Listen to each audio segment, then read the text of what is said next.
राम राम कोडेस। मुझे उम्मीद है आप सब बहुत अच्छे होंगे। अगर आपको आपके डीएसएस से रिलेटेड प्लेसमेंट और इंटर्नशिप प्रिपरेशन में दिक्कत आ रही है, then you can check out our complete placement and internship preparation course. Link for it is in the description box. Well, आज का पहला सवाल, ठीक है। इसमें क्या है कि आपको एक दो एरे दिए हुए होंगे, और उन दो एरे में से जैसे कि फर्स्ट एरे में जो एलिमेंट्स है और जो सेकंड में नहीं है उसको आपको स्टोर करना है, और जो सेकंड एरे में है पर फर्स्ट एरे में नहीं है, ठीक है, उनको स्टोर करना है, और उन दोनों को स्टोर करके एक लिस्ट बनाना है, मतलब vector of vector banana of size 2, right, और उसमें स्टोर करके इन सबको रिटर्न करना है, ठीक है। और जो आप ये स्टोर करेंगे वो किसी भी ऑर्डर में हो सकता है। और दूसरी बात कि ऐसे एलिमेंट्स आपको यूनिक रखने हैं, ठीक है। जैसे कि यहाँ पर अगर आप देखें तो यहाँ पर 3 इसमें नहीं है, ठीक है, और ये अगेन 3 है, वो भी अगेन इसमें नहीं होगा। पर ऐसा नहीं होगा कि आप दो बार 3 को स्टोर करें, ठीक है। आप 3 को यूनिकली बस एक बार ही स्टोर करेंगे। फॉर एवरी यूनिक एलिमेंट जो इसमें है और नम्स 2 में नहीं है, आपको स्टोर करना है। और एवरी यूनिक एलिमेंट जो नम्स 2 में है पर नम्स 1 में नहीं है, उसको आपको स्टोर करना है, और स्टोर करके एक वेक्टर ऑफ वेक्टर में स्टोर करके रिटर्न कर देना है, ठीक है।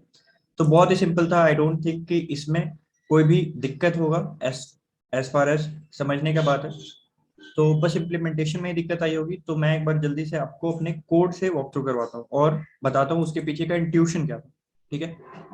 तो सबसे पहले तो अगर हम देखें तो इसमें हमें ये नहीं पता है कि एरे जो है वो सॉर्टेड होगा कि अनसॉर्टेड होगा, ठीक है। तो क्योंकि हमें फर्स्ट एरे का एक एलिमेंट पकड़ना है, उसके बाद फिर उसको सर्च करना है सेकंड एरे में, तो हम जानते हैं कि अगर हमें सर्चिंग करना है और सर्चिंग को ऑप्टिमाइज करना है, तो हम लीनियर सर्च की जगह बाइनरी सर्च कर सकते हैं। और बाइनरी सर्च के लिए एक क्राइटेरिया है कि एरे जो है वो सॉर्टेड होना चाहिए, ठीक है।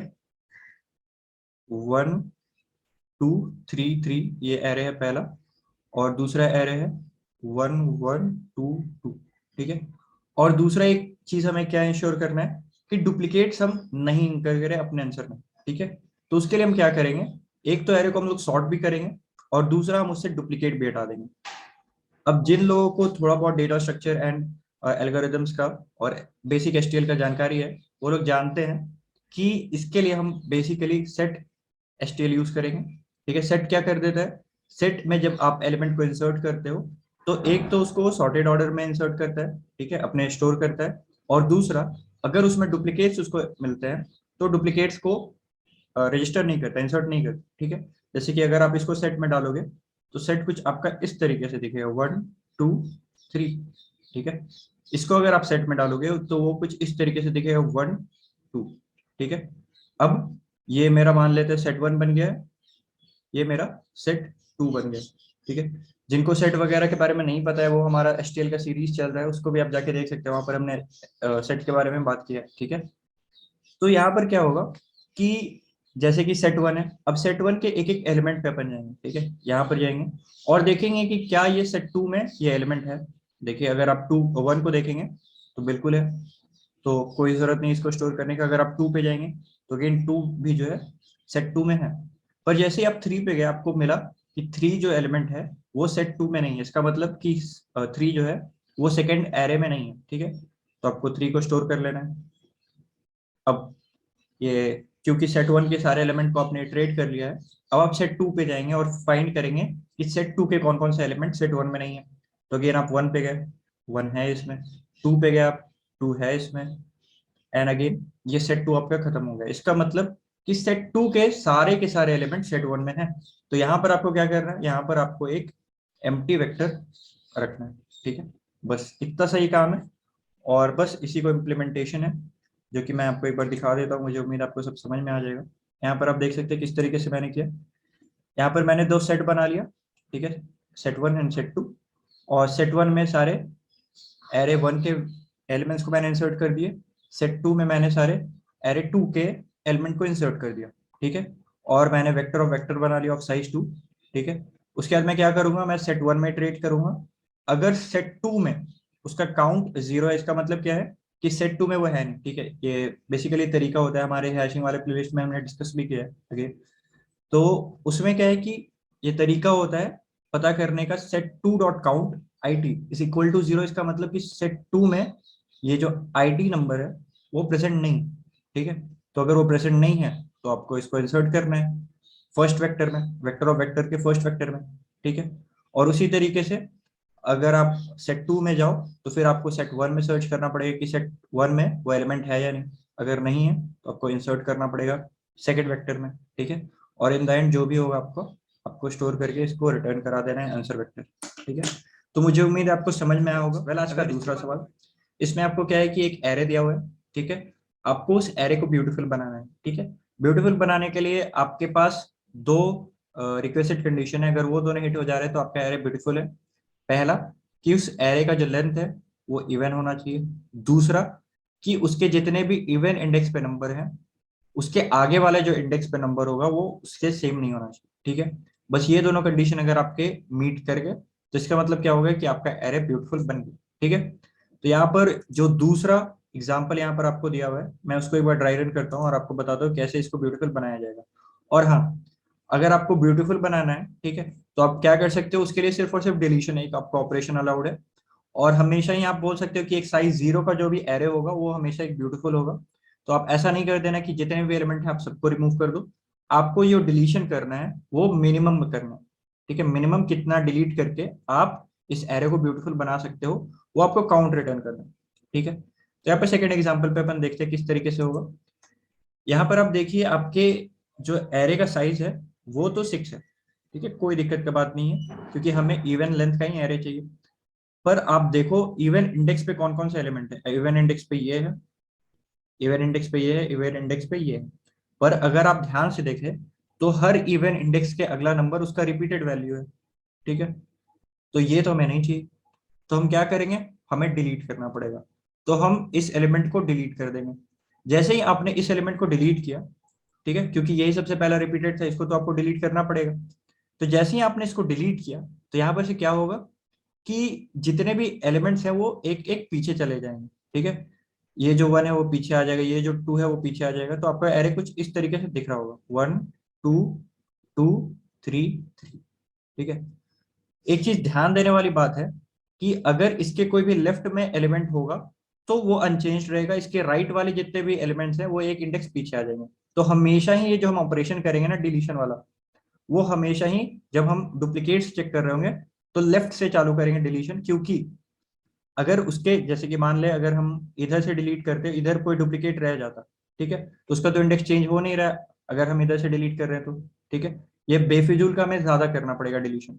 जैसे कि यहाँ पर अगर आप देखो, यहाँ पर हमने एक डिलीशन किया तो जो 1 था वो तो मतलब एक डिलीट हो गया, उसके बाद के जो 1 थे उसके बाद की जो एलिमेंट्स थे वो सब एक लेफ्ट शिफ्ट हो गए। जैसे ही लेफ्ट शिफ्ट हुए तो आपका एरे कुछ इस तरीके से दिखने लग गया। अब आपके इवन इंडेक्स पे ये सारे एलिमेंट्स हैं। और अगर आप ध्यान से देखो तो इसके अगले वैल्यू जो है वो रिपीटेड वैल्यू नहीं, इस इवन इंडेक्स पे जो एलिमेंट्स हैं उसके, ठीक है। तो इसका मतलब क्या हो गया कि आपका एरे ब्यूटीफुल हो गया। वेल नहीं, यहाँ पर आपको एक दूसरा कंडीशन भी दिया हुआ था कि आपका जो एरे का लेंथ है वो इवन होना चाहिए, पर एरे का लेंथ तो हमारा ऑड हो चुका है, इसमें भी 5 एलिमेंट्स हैं, ठीक है। तो इसका मतलब क्या हो गया कि आपको अभी एक और डिलीशन करना पड़ेगा। अब आप किस एलिमेंट को डिलीट करोगे? वेल, मैं कहता हूं कि आप लास्ट एलिमेंट को डिलीट करो, क्योंकि अगर आप लास्ट इंडेक्स को लास्ट एलिमेंट को आप डिलीट कर रहे हो, ठीक है, तो उसके आगे आपको कुछ भी चेक नहीं करना था कि वो उसके जो फर्दर लेफ्ट राइट में जो एलिमेंट है उसका रिपीटेड वैल्यू है या नहीं, चाहे वो ऑड इंडेक्स हो चाहे वो इवन इंडेक्स हो, क्योंकि उसके बाद फिर कोई एलिमेंट ही नहीं, ठीक है। और दूसरा, अगर आप इसको डिलीट करते हो तो किसके इंडेक्सिंग में दिक्कत आएगा? किसी के भी इंडेक्सिंग में दिक्कत नहीं आने वाला है, ठीक है। तो आप जो राइट मोस्ट एलिमेंट है उसी को डिलीट करोगे, क्योंकि उससे किसी का भी इंडेक्सिंग चेंज नहीं होगा, ठीक है, सबसे पहली बात। और उससे पहले आपने इंश्योर तो कर ही लिया कि सभी जो एलिमेंट्स हैं वो मतलब सॉर्टेड ऑर्डर में आ चुके हैं, सच दैट कि हर इवन इंडेक्स का एलिमेंट रिपीट नहीं हो रहा है अपने फर्दर इंडेक्स पे, ठीक है। तो आप अगर इस तरीके का हो जाता है कि कभी आपका लेंथ ऑड हो गया है तो उसको इवन बनाने के लिए आप हमेशा लास्ट लास्ट वाले एलिमेंट को आप डिलीट करोगे, ठीक है। अब इस तरीके से आपने डिलीट कर दिया तो फिर आपको कितना मिनिमम नंबर ऑफ डिलीशन करना पड़ा? यहाँ पर आपको करना पड़ा 2 डिलीशन, ठीक है। आप इस तरीके से भी कर सकते थे कि आप सारे 1 2 3 सारे रिपीटेशंस को हटा देते, ठीक है, ये 0th इंडेक्स है 2 इंडेक्स। पर अगेन यहाँ पर आप इस तरीके से करोगे तो आप देख सकते हो कि आपको इसके लिए 3 डिलीशन करने पड़ेगा। पर यहाँ पर मैं 2 ही डिलीशन में ऐसे एरे पे पहुंच जा रहा हूँ जो कि आपका ब्यूटीफुल है, ठीक है। तो आपको मिनिमम डिलीशन करना था, तो आप इस रास्ते से जाओगे, 2 डिलीशन करोगे रेदर देन डूइंग 3 डिलीशंस, ठीक है। तो अब इसको किस तरीके से करना है एक बार मैं आपको बताता हूँ मेरे कोड में किस तरीके से मैंने इंप्लीमेंट किया है, उससे आपको क्लियर हो जाएगा किस तरीके से किया जाता है। 1 1 2 2 3 3, ये सेकेंड टेस्ट केस को रखते हैं अपन सामने, इससे क्लियर होगा। तो ये हो गया मेरा कोड, ठीक है। यहाँ पर आप देख सकते हैं मैंने एक काउंटर बनाया है, एक इस काउंटर में मैं स्टोर करूंगा कि अभी तक मैंने कितने डिलीशंस किए, ठीक है। मैं किसी भी इंडेक्स पे गया आई पे, उसके बाद मैं उस ith इंडेक्स को नहीं चेक करूंगा कि इवन है कि नहीं, क्योंकि जैसे कि मान लो अगर मैं इस इंडेक्स पे जैसे सबसे पहले इसी इंडेक्स पे आता है, ठीक है। तो यहाँ पर अभी तक मैंने कितने डिलीशन किए हैं, 0, ठीक है, क्योंकि ये पहला ही एलिमेंट है, अभी तो मैं इसको ही स्कैन कर रहा हूँ, तो अभी तक मैंने कोई भी डिलीशन नहीं किया है। तो इसका मतलब क्या हो गया, अकाउंट का वैल्यू 0 है, तो ये जिस भी इंडेक्स पे है वो उसी जिस इंडेक्स पे दिख रहा है उसी इंडेक्स पे, ठीक है। तो इसका मतलब क्या हो गया कि ये ऑड इंडेक्स पे है, सॉरी इवन इंडेक्स पे है। तो अगेन मैं इसके फर्दर जो राइट वाला एलिमेंट है उसको फिर चेक करूंगा कि क्या वो इसका रिपीटेड वैल्यू है। वेल अगेन यहाँ पर आप देखो कि ये इसका रिपीटेड वैल्यू भी है, ये एक इवन इंडेक्स पे भी है। तो क्या हो गया इसका मतलब कि आपको इस एलिमेंट को डिलीट करना पड़ेगा, ठीक है। जैसे ही आपने इस एलिमेंट को डिलीट किया, इसके राइट के सारे एलिमेंट्स जो थे वो एक एक करके लेफ्ट शिफ्ट हो गए, ठीक है। 1 2 2 3 3, ठीक है। अभी आप इस पे जाओगे तो कायदे से अगर आप ओरिजिनल एरे देखो तो उसमें इसका इंडेक्स होना चाहिए 1, पर अभी इसका इंडेक्स 1 नहीं होगा, इसका इंडेक्स होगा 0, ठीक है। तो आप इसका इंडेक्स 0 कैसे निकालोगे, क्योंकि आपने एक एलिमेंट को डिलीट कर दिया ना, तो इसका इंडेक्स निकल के आएगा i minus C N T, that is the count of elements जितना आपने डिलीट कर दिया, ठीक है। इस तरीके से निकल के आया। तो ये अगेन आप देख सकते हो कि ये अगेन इवन इंडेक्स बन चुका है, पर इसके आगे वाला जो वैल्यू है इसका रिपीटेड वैल्यू नहीं है, ठीक है। अगेन आप देखोगे ये जो ओरिजिनल एरे था उसमें इसका इंडेक्स था 2, पर अभी क्योंकि आपने एक एलिमेंट को डिलीट कर दिया है तो इसका इंडेक्स जो है वो 1 हो चुका है। तो अगेन आप देख सकते हो कि ये ऑड इंडेक्स है, तो इसके लिए अपन को चेक नहीं करना। इसका इंडेक्स पहले था 3, इसमें से आपने एक डिलीट कर दिया तो ये एक इवन इंडेक्स बन चुका है। पर ये इवन इंडेक्स तो बन गया, पर इसके आगे वाला जो एलिमेंट है वो उसका रिपीटेड वैल्यू तो नहीं है, तो यहाँ पर इसको आपको डिलीट नहीं करना है। अगेन आप इस पे आओ, तो ये पहले इसका इंडेक्स था 4, पर क्योंकि आपने अभी तक एक डिलीशन किया है तो इसका मतलब क्या हो गया कि अगेन ये एक ऑड इंडेक्स बन चुका है। तो इसके लिए अभी आपको अगेन फर्दर कोई डिलीट करने का जरूरत नहीं। ये अगेन पहले आपका 5th इंडेक्स था, पर अभी ये 4th इंडेक्स बन चुका है, पर अगेन इसके आगे में तो कोई एलिमेंट ही नहीं है, तो यहाँ पर आपको डिलीट करने का कोई जरूरत भी नहीं, ठीक है। तो इस तरीके से आपने टोटल एक डिलीशन किया, पर जैसे ही आपने एक डिलीशन किया तो आपने इस इवन लेंथ के एरे को बना दिया एक ऑड लेंथ का एरे, ठीक है। और आपको इन द एंड रिटर्न करना है इवन लेंथ का एरे। तो इसका मतलब क्या हो गया कि आपको अगर आपका after doing all this deletions आपका एरे का लेंथ ऑड हो चुका है तो आपको एक और डिलीशन करना पड़ेगा, ठीक है, जो हमने बात किया था अभी। और उसके बाद फिर जो भी आपका अकाउंट हुआ उसको आप रिटर्न करा दो कि आपको इतने एलिमेंट्स जो हैं वो डिलीट करने पड़ेंगे। यार से क्वेश्चन सी काफी अच्छा क्वेश्चन है, एंड कुछ हद तक ऑब्जर्वेशन बेस्ड भी, अगर ज्यादा बुद्धि लगाएंगे तो नहीं होगा। एंड मेरा कॉन्टेस्ट में खुद का नहीं हुआ था यार, तो अभी आप सॉल्व किया ना, आपको बता रहा हूँ, ठीक है। तो क्या क्वेश्चन क्विकली समझ लेते हैं। You know what a parental site, जो आगे पीछे से सेम होते हैं, राइट। तो क्वेश्चन में आपको क्या करना है ना, आपको बेसिकली लेट्स से आपको पूछा कि सबसे छोटा सबसे छोटा एक एन लेंथ दे देगा, मान लो n आपको मुझसे दे दिया, सबसे छोटा 3 लेंथ का पैलिंड्रोम क्या पॉसिबल है बताइए। अब बताइए सबसे छोटा 3 लेंथ का क्या पैलिंड्रोम पॉसिबल है। मेरे ख्याल से तो यही होता है, यही होता है, राइट। और ठीक है, सबसे छोटा यानी पहला सबसे छोटा पैलिंड्रोम 3 लेंथ का ही है। दूसरा सबसे छोटा पैलिंड्रोम 3 लेंथ का क्या होगा, सोचिए, 111। तीसरा सबसे छोटा पैलिंड्रोम 3 लेंथ का क्या होगा, 121, है ना। सोच कर नहीं, तो ऐसे ही चलते रहेंगे अगर अपने, तो अपना आ जाएगा 9वां सबसे छोटा क्या आने वाला है 181, 10वां हो जाएगा 191, राइट। फिर 11वां क्या होगा, क्या होगा 201, एंड ऐसे चलता रहेगा। एंड ऐसा कब तक चलेगा, आई गेस 100 तक चलेगा। 100वां क्या हो जाएगा 999। उसके बाद और कोई 3 अंक का पैलिंड्रोम ही नहीं बन पाएगा, तो 3 अंक का 100 पैलिंड्रोम पॉसिबल है। ये तो पीएनसी से आपको पता ही चल रहा है वैसे, by PNC what we can say. ये 3 पोजीशन हमको फिल अप करना है। यहाँ पे मैं 0 को छोड़े कुछ भी रख सकता हूँ, यहाँ मैं 0 को छोड़ के कुछ भी रख सकता हूँ 1 से 9 तक, 5 9 केसेस है।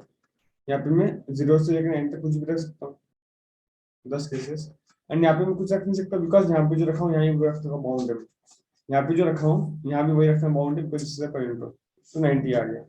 अगर मैं एन लेंथ का बात करूँ तो क्या हो जाएगा, पहले तो आधा तक रखेंगे अपने, एंड सब जगह 10 10 फ्री कर सकते हैं, एंड इधर सब जगह एक ही चॉइस है कॉरेस्पॉन्डिंग, एंड इधर 9 चॉइस है बिकॉज 0 रख नहीं सकते, तो 9 into 10 का पावर वही n/2 minus n step. This are the total number of pointers possible starting from the smallest to the highest. And आपको कोई भी एक नंबर दे देगा कि बोलेगा कि 5 अंक का दूसरा सबसे छोटा पॉइंटर बताओ, तो आपको उसका आंसर बताना पड़ेगा। इसके आंसर का 1 से 201, तो आपको आंसर रिटर्न करना पड़ेगा। तो ऐसे आपको एरे दे देगा, ठीक है, एंड आपको उस एरे में बताया पूछेगा कि एक लेंथ फिक्स दे देगा, फिक्स लेंथ जैसे n3 है तो फिक्स लेंथ n कुछ भी दे देगा, एंड आपको पूछेगा कि इस लेंथ का दूसरा सबसे छोटा पॉइंटर बताओ, तीसरा बताओ, चौथा बताओ, ऐसे।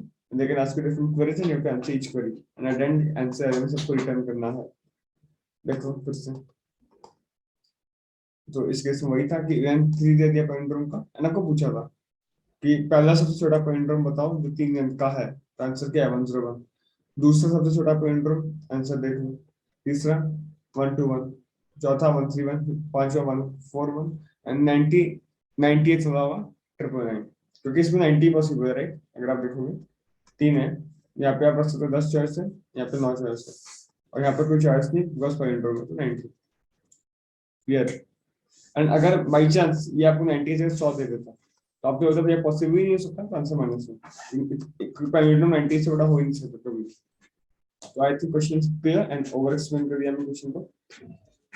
क्या करना है, करना इतना ही है। देखिए आगे तो पहली बात तो समझ में आ रहा है कि हम we can count total number of palindrome possible, we can count total number of palindrome possible, जब अभी आपको बताया, राइट।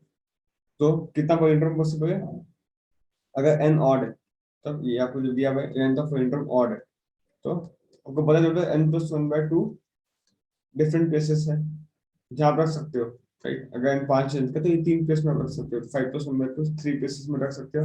उसमें एक प्लेस में आपको 9 रखना है, बाकी सब प्लेस में 10 रखना है, तो एक प्लेस को हटा दो तो 9 में n-1/2, तो इधर आपको रखना है 10 एंड इधर रखना है 9, तो आंसर क्या हो जाएगा, पैलिंड्रोम पॉसिबल इज 9 एक जगह पे, बाकी इतना जगह पे 10 रखना है। These are the total number of palindrome possible for length n, right? अगर n odd है तो, and अगर n even है तो more or less फॉर्मूला में चेंज नहीं आएगा बिकॉज आपको पता है क्या क्या पता है, 5/2 भी और 4/2 दोनों सेम ही होते हैं, तो इससे यही फॉर्मूला काम हो रहा है, यू कैन चेक। तो मैं अगर साइड बाय साइड आपको कोड भी दिखाऊं जो मैंने बोला, आप you can clearly see here क्या किया हूं मैं, देखिए ये क्या मैं क्या किया, मैं बोला कि या लिमिट कितना मैक्सिमम लिमिट तक पॉसिबल है, तो 9 into 10 का पावर n-1/2, अभी मैं आपको फॉर्मूला बताया, ठीक है। And then I have made an answer array, हर एक क्वेरी पे मैं इटरेट किया, और क्वेरी ये मुझे दिया हुआ है जो नंबर का पॉइंटर मेरे को पूछा है, एंड वो लिमिट के ऊपर वगैरह आंसर डॉट पुशबैक -1।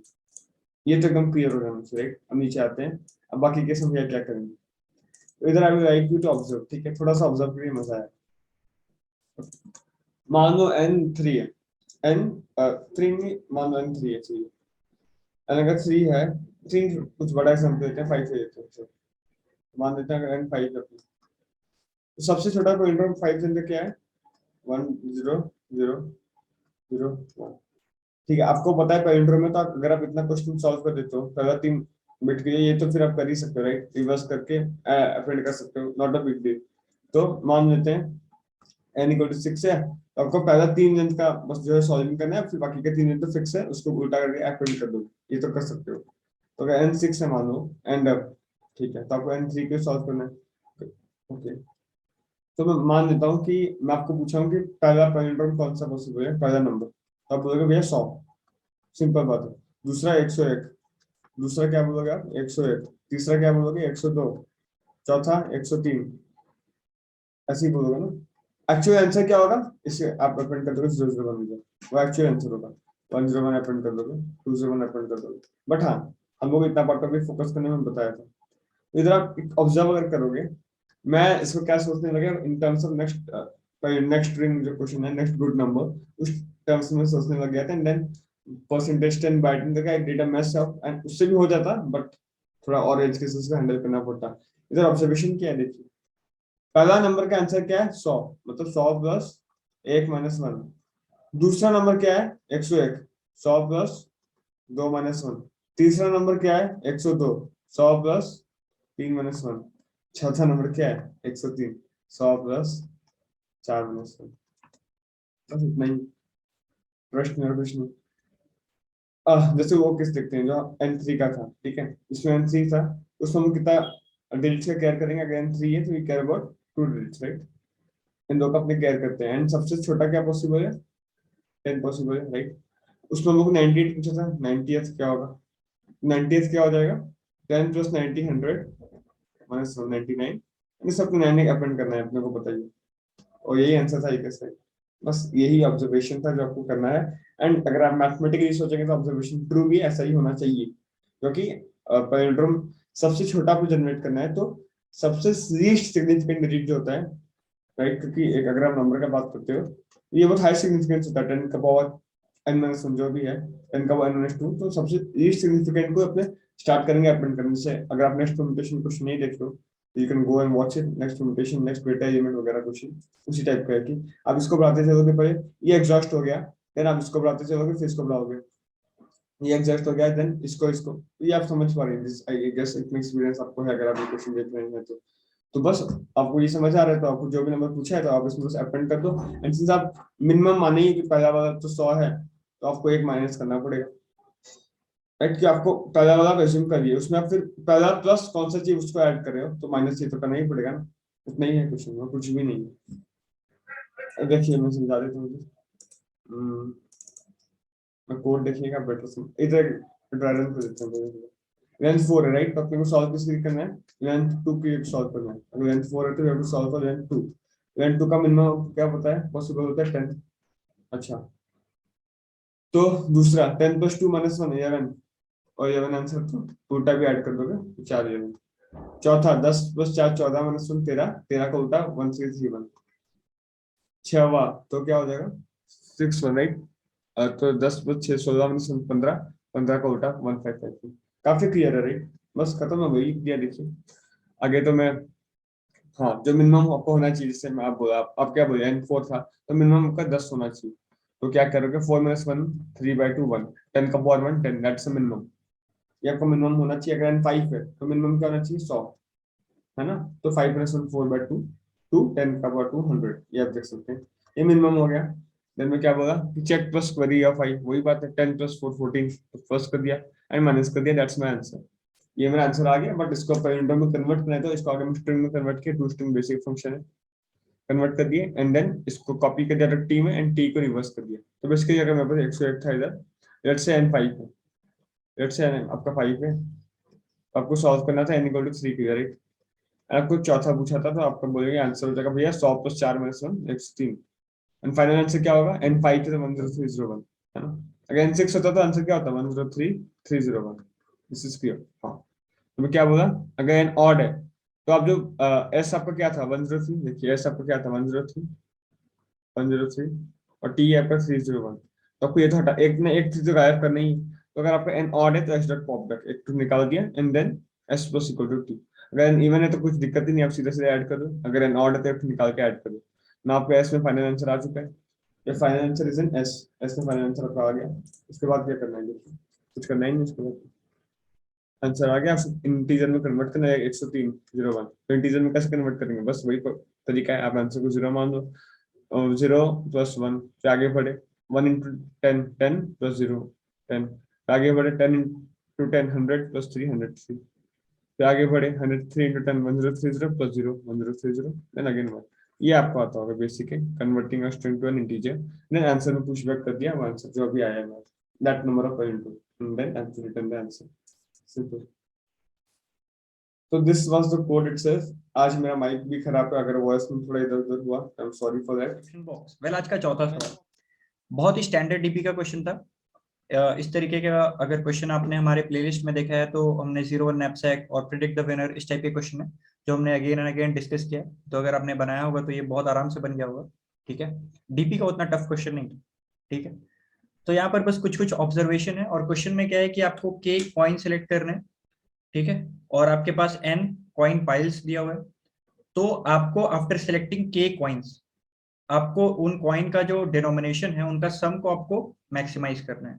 ठीक है, बस यही क्वेश्चन है।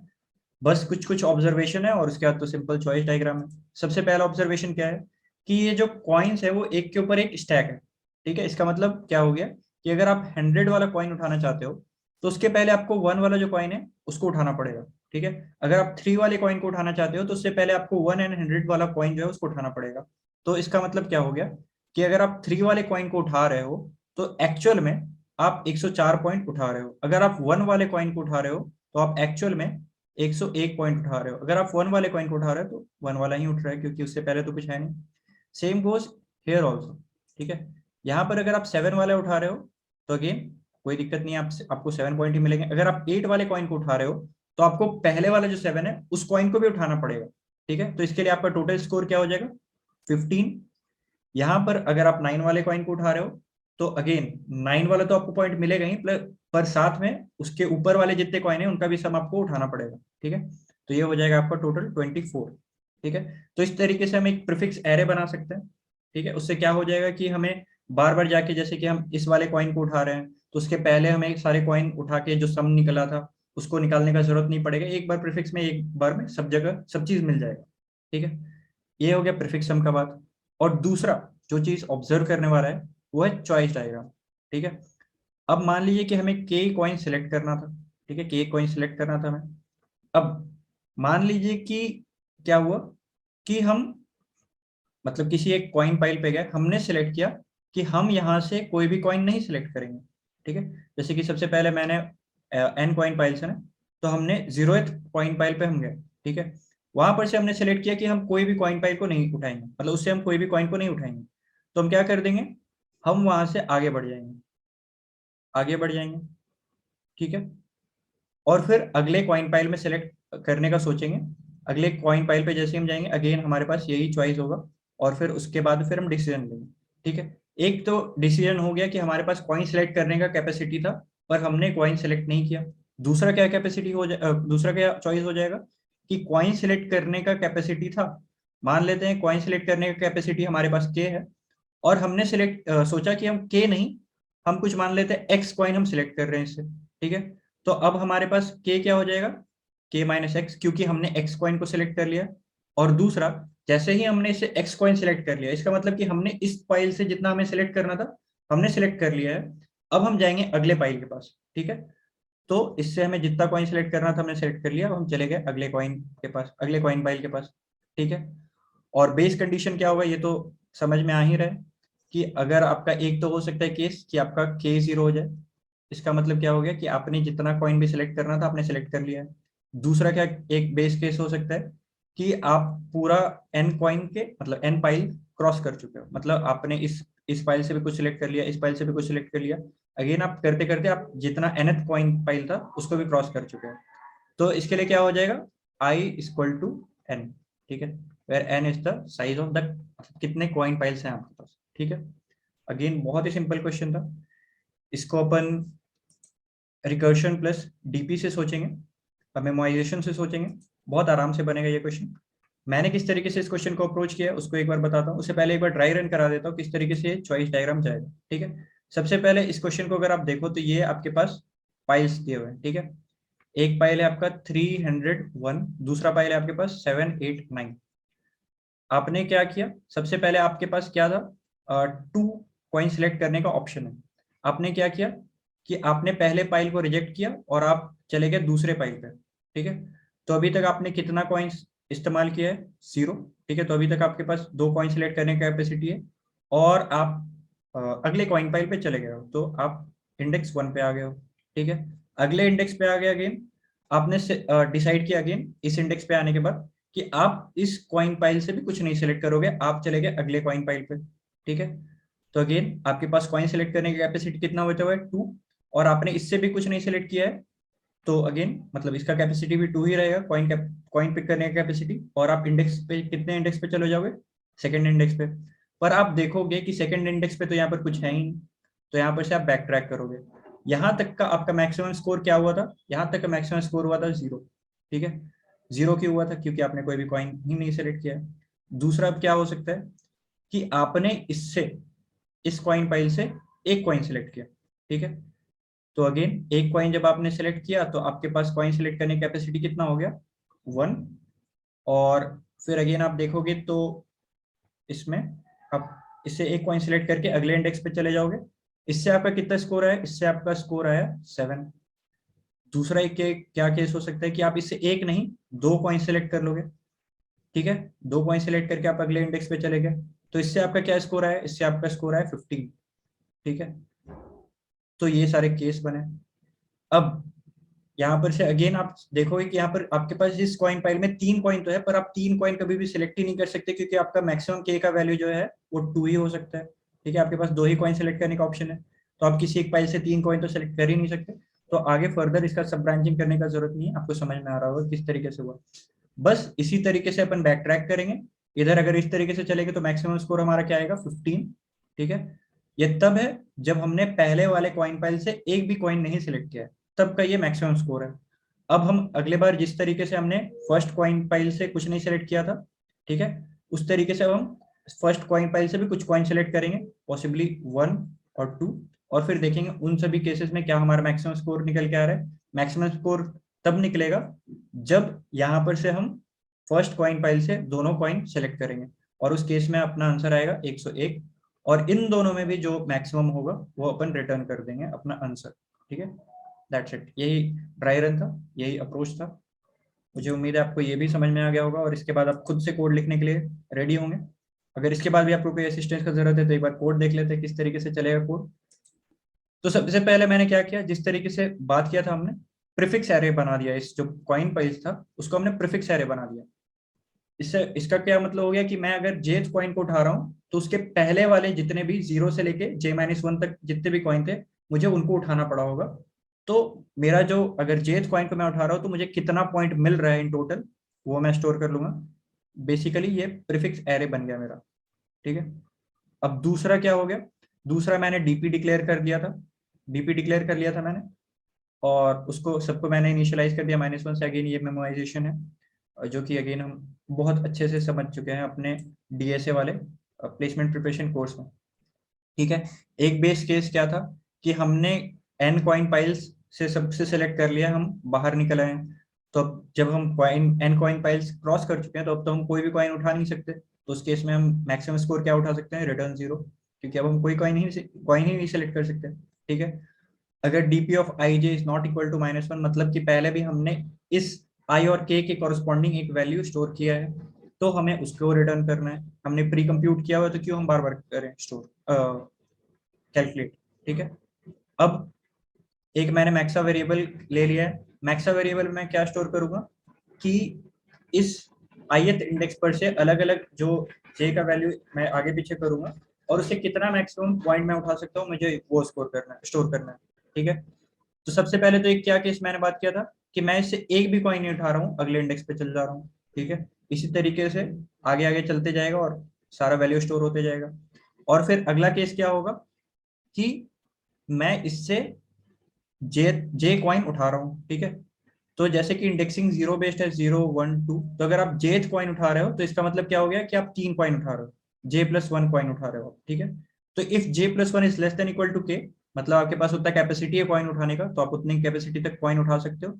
आपने क्या करना है कि उस लेवल तक आप कॉइन उठाओगे तो आपको कितना स्कोर मिलेगा, और क्योंकि आपने उस लेवल का उस कॉइन पाइल से जितना कॉइन आपको सिलेक्ट करना था आपने सिलेक्ट कर लिया, फिर आप अगले कॉइन पाइल पे जा रहे हो, तो अगेन आपने उतना कॉइन सिलेक्ट कर लिया तो आपको उतना कॉइन रिड्यूस कर देना है और आपको चले जाना है अगले इंडेक्स पे, ठीक है।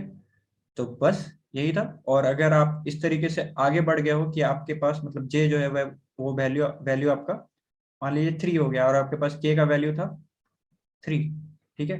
तो आप कभी भी 4 कॉइन तो सिलेक्ट करने नहीं वाले, तो कभी इस तरीके से आप आगे चले जाओगे तो आपको ब्रेक करना होगा वहां से। और इन द एंड आपके पास अगर आई कॉइन पाइल्स हैं और आपके पास के कॉइन सेलेक्ट करने की कैपेसिटी है, तो आप कितना मैक्सिमम स्कोर ऑब्टेन कर सकते हो ये आप यहाँ पर स्टोर कर लोगे और यहाँ पे से रिटर्न कर दोगे। मैक्सिमम जो भी आंसर होगा वो यहाँ पर आपका रिटर्न हो जाएगा। So that's it for now. मुझे उम्मीद है आपको समझ में आ गया होगा। अगर इसके बाद भी कोई डाउट बच रहा है तो आप हमारे उस प्लेलिस्ट को एक बार फॉलो कर लेना डीपी के, और कमेंट सेक्शन पे या फिर सोशल मीडिया पेजेस के भी हैंडल डिस्क्रिप्शन बॉक्स में दिए हुए हैं, आप उधर से आप आके हमसे डाउट पूछ सकते हैं। That's it for now, thank you.